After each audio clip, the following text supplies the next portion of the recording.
Listen, after having a conversation with you on yesterday, Yes, ma'am. and even while you are talking and teaching right now, I had already told you that I was paying additional on my principal. I took the principal that you shared with me on yesterday, and I just increased my mortgage payment online, and it had already cut my mortgage down by 7 years.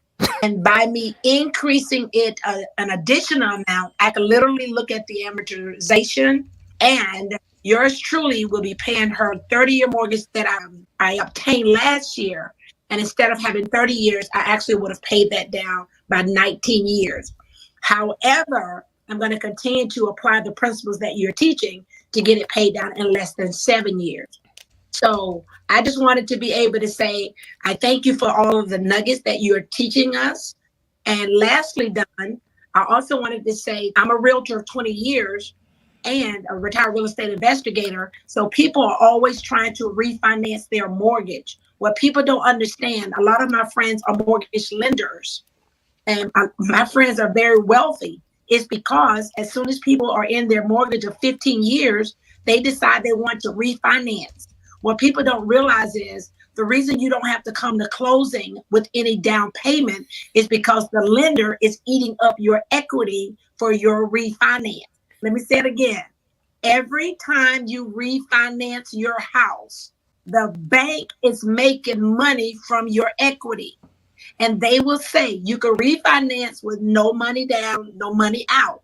That's because if you look at the HUD statement that they provide to you, or look at the statement that they're going to provide to you to give you an estimate of your payment, there is closing cost. Where does that closing cost come from when you don't come to the table with any money? They're taking the closing cost from your Your equity and equity. paying themselves. And I mute my mic.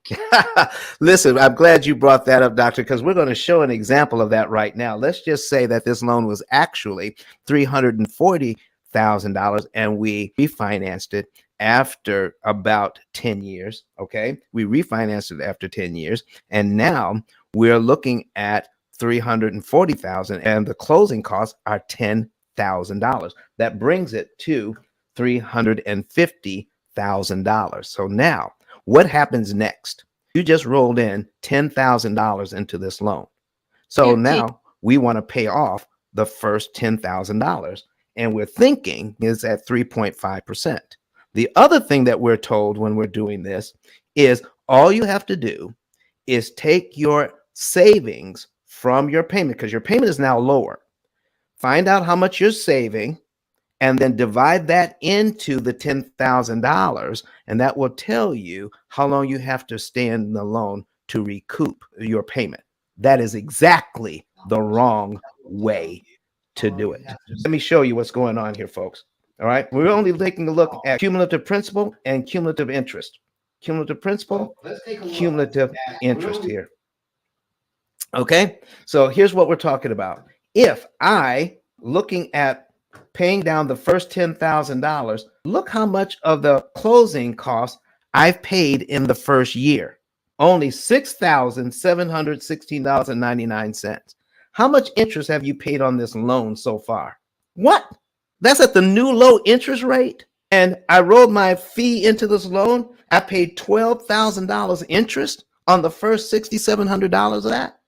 So by the time I paid off $10,000, this is just the fee, folks. It takes 18 months. You know what I call this? This is how you cannot pay your mortgage for 18 months and still keep your house because not a dime went on the original principal. In 18 months, all you did was pay off the closing costs at your new low interest rate. And how much interest did we pay on that? $18,000. So, how much did this refinance actually cost? $28,000 on top of the interest you already paid for the first 10 years. And now you've got a 40-year loan because now this is 30 plus the first 10. Somebody's making money. Somebody's doing well on these refinances. And it ain't us. It ain't us. We've got to do better than this. So this is why we're holding this room, folks, because this is what we're being taught to do. So somebody can get paid. Wow. Listen, Here's what I want you to do. Do not blame the loan officer. They're doing what they've been taught. In fact, your loan officer is doing the same thing with their loans. That's why they are so passionate about giving you these ideas. The bank owners are not teaching the loan officers how this works. The bank owners know exactly what's going on. Now, here's what I need you to know. If you borrow $10,000 and you pay back $10,000 in interest on a $10,000 loan, isn't that 100% interest? Well, if you borrow $10,000 and you pay back $18,000 in interest, folks, that's 180% all day long. There's no two ways of looking at that. So, why do banks refinance? So that they can get millions of customers out there with small loans that they can charge 200% interest on. Come on. No one else is pointing this out. So, folks, think about this. What is going to be my overall cost on the decision I'm just making? Call the P.I.L.L method. Get in touch with us. We will help you to decipher when is a good time to refinance and when is time not to. I never know. The best thing I can tell you is run the numbers and figure out what's best for you. People lie, but the numbers don't lie. But Don has some valuable information that can contribute to the quality of a person's life. And it only costs you a few dollars. It's his book. Why not get that? I'm going to go through the P.I.L.L method myself with some of my investment properties. So I'm going to link up with Don, and then I'm going to sit down with him, show him my investment portfolio, and see how I can eliminate interest.